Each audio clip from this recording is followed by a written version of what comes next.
So the question that I get asked a lot is, do I hire an accountant or do I learn how to do the books on my own? Right? That's a really, really great question that people have. And here's how I look at it. You should hire an accountant if your business is at a point where it needs you to be focused on selling and growing your team and doing certain things. That's when I really feel like somebody should hire an accountant. If your books are getting to a place where it's like, all right, I need to hire somebody, I need to outsource this to somebody else.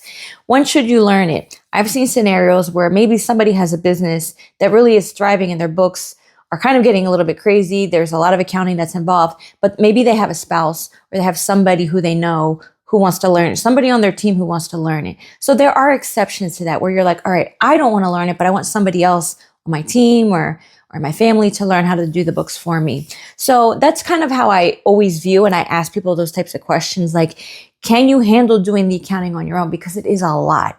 It may look simple. People think it's really easy because they might be watching videos on YouTube and say it looks simple enough. But when you go beginning to end and you have to stay compliant and make sure you're doing things right, that's when you have to determine, do I want to invest in somebody learning this, doing it for me, or do I want to outsource this to a company to do it? So ask yourself those questions, see what you come up with. If you have questions, you can always reach out to me. I provide outsourced accounting for clients, but I also have a course. So I give you both options and you can choose. Check below because I link my course below.